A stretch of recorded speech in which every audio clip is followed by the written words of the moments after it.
안녕하세요. 뜨는 아침 묵상 이성호 목사입니다. 오늘 함께 나눌 말씀은 신명기 11장 18절에서 20절 말씀입니다. 이러므로 너희는 나의 이 말을 너희의 마음과 뜻에 두고 또 그것을 너희의 손목에 메어 기호를 삼고 너희 미간에 붙여 표를 삼으며 또 그것을 너희의 자녀에게 가르치며 집에 앉아 있을 때에든지 길을 갈 때에든지 누워 있을 때에든지 일어날 때에든지 이 말씀을 강론하고 또 내 집 문설주와 바깥문에 기록하라. 아멘. 오늘은 자녀 양육에 대해서 함께 나누고 싶은데요. 모세는 고별 설교에서 이 자녀 양육, 신앙적으로 이 신앙을 전수해야 할 그 책임과 몫을 굉장히 중요하게 전하고 있습니다. 자녀 양육 굉장히 어렵죠. 쉽지 않습니다. 저도 새 아이 키우고 있는데 아이를 양육하는 거 굉장히 어렵습니다. 그럼에도 불구하고 우리가 몇 가지 원칙을 또 성경에 근거해서 그 원칙을 살펴보면서 아이들의 양육을 어떻게 해야 하나, 자녀들을 어떻게 양육해야 하나 함께 고민해 보았으면 좋겠습니다. 먼저 우리가 기억해야 할 것은 어떤 아이도 타블라라사, 백지 상태로 이 땅에 온 아이는 없다입니다. 아이마다 기질이 있어요. 아이마다 성향이 있고 잠재력이 있거든요. 그런데 우리가 이것을 잘 모르고 아이가 뭘 알아. 어린애가 뭘 알아. 이제 막 태어난 아이가 뭘 알겠어. 얘들은 완전히 백지 상태야 라고 생각하고 조금 더 잘 알고 있는 부모가 이래야 돼 저래야 돼 이게 맞아 저게 옳아 라고 하기 시작하면 아이는 존재의 상실감을 느낍니다. 그 존재의 좌절감을 느껴요. 그것은 내가 나로 받아들여지지 않을 때 생겨나는 거거든요. 이런 존재의 상실감이 지속되잖아요. 자존감이 생기지가 않아요. 저는 양육에 있어서 가장 중요한 기본은 존재를 받아들여 주는 것, 존재를 존중해 주는 것으로부터 시작해야 된다고 생각합니다. 칼릴 지브란이라는 시인이 아이들에게라는 시를 썼는데요. 그 내용 굉장히 중요하고 우리 마음에 새겼으면 좋겠다 싶어서 제가 일부분 읽어드리겠습니다. 그대의 아이들은 그대의 아이들이 아니다.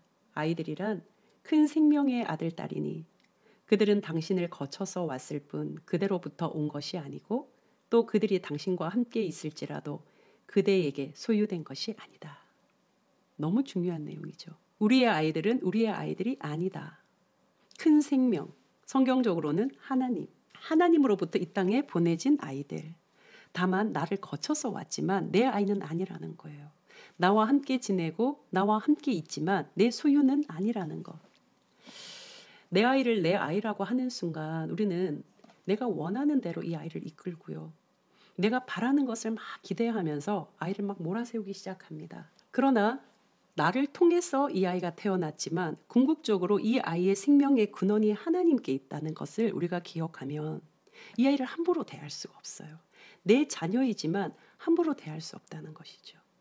그리고 이 아이가 이 땅에 태어났을 때 하나님이 이 아이에게 목적을 두셨다. 그러면 우리는 이 아이에 대해서 겸손하게 대할 수밖에 없는 것이죠. 저는 자녀를 키우는 가정이라면요.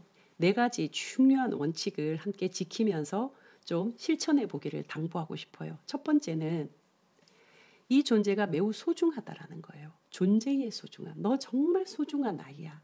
이 메시지를 지속적으로 아이에게 주는 거예요. 여러분 신명기에서 자녀들에게 가르쳐야 할 중요한 내용이 뭐냐면 출애굽 사건입니다. 출애굽 사건의 핵심이 무엇입니까? 너희 옛날에 노예였잖아. 너희 옛날에 종이었잖아. 이거 밝히려고 하는 것이 아니죠. 출애굽 사건의 핵심은 하나님이 이스라엘 백성들을 얼마나 뜨겁게 사랑했느냐 바로 이 내용입니다.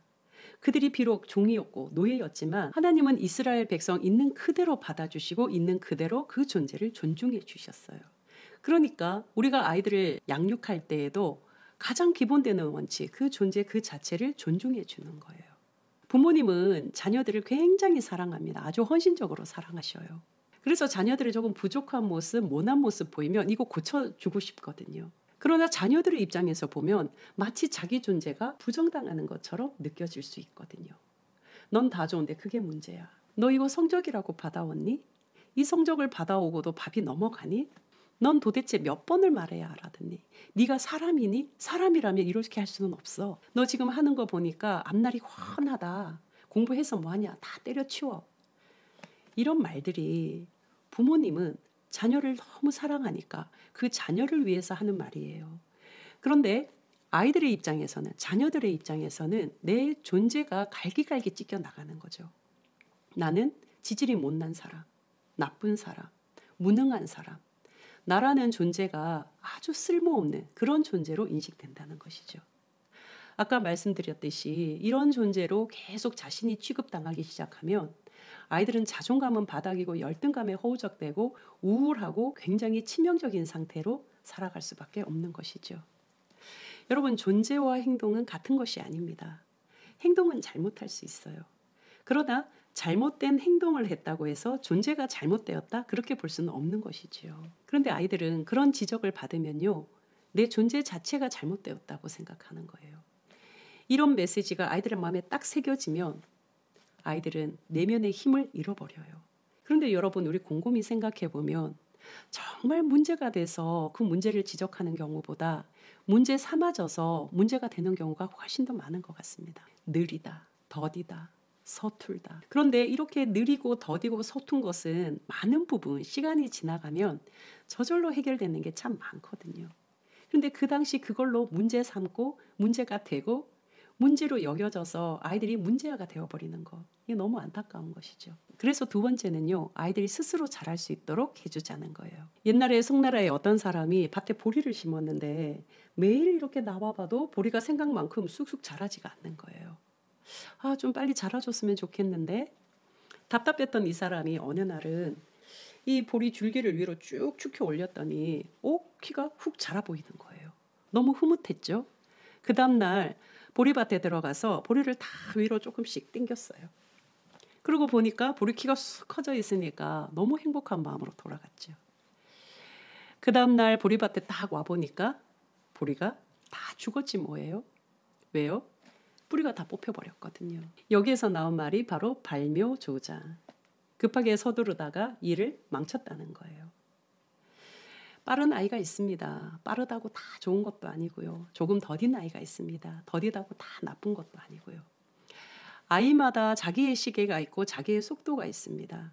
그것을 조금 기다려주고 바라봐주면 되거든요. 그런데 엄마의 기준, 아빠의 기준을 막 그어놓고 왜 빨리 안 돼? 왜 빨리 못 가? 하면 아이는 아이가 가지고 있는 잠재력을 키워나갈 수가 없어요. 그 아이의 모양대로 커갈 수 있도록 기다려주고 바라봐줄 때 그 아이 안에 잠재력이 나오게 되거든요. 여러분, 교육이라는 것은 바깥에서 외부 정보를 자꾸 집어넣는 게 아니거든요. 교육의 본질은 이 아이에게 있는 잠재적인 이 장치, 이 포텐셜을 계속 밖으로 끄집어내줄 수 있어야 되거든요. 이 잠재력을 확장시키고 확대시킬 때 아이가 아이의 모습대로 커나갈 수 있는 것. 그래서 두 번째 원칙은 스스로 잘하도록 해주자는 거예요. 세 번째는요, 넘어지고 실패할 수 있는 기회를 주자는 거예요. 넘어지지 않고 일어서는 법 못 배웁니다. 넘어져 봐야 일어서는 법을 배웁니다. 많이 넘어지고 많이 실패할수록 아이의 창의성이 높아집니다. 여러분, 아이들이 살아갈 미래 사회는요, 창의성이 높은 사람이 잘 살아갈 수 있어요. 우리의 시대와는 전혀 다른 시대를 우리 아이들은 살아가게 되거든요. 그러니 넘어지고 실수하고 실패하는 경우 많이 할 수 있도록 해줘야 된다는 거예요. 마지막으로 네 번째 원칙입니다. 네 번째 원칙은 오늘 11장 26절에서 28절에 나오는 말씀인데요. 너희 앞에 복과 저주가 있다. 무슨 말일까요? 복의 길이 있고 저주의 길이 있다. 선과 악을 분명하게 가르쳐 주라는 거예요. 경계를 가르쳐 주라는 것이죠.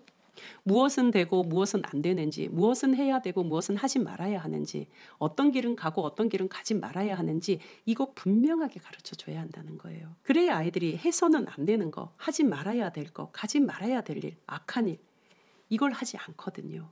이걸 가르쳐 주지 않으면 아이들은 악한 행동도 서슴지 않고 할 수 있어요. 여러분, 아이들이 실패할 기회를 많이 가지는 거 중요합니다. 스스로 잘 자랄 수 있도록 기다려주고 바라봐주는 거 중요합니다. 그 아이가 얼마나 소중한 아이인지 계속 메시지를 주고 소중한 존재임을 알려주는 것도 중요합니다. 그러나 가장 중요한 것은 네 번째 원칙입니다. 분명한 선과 악을 잘 가르쳐 줘야 합니다.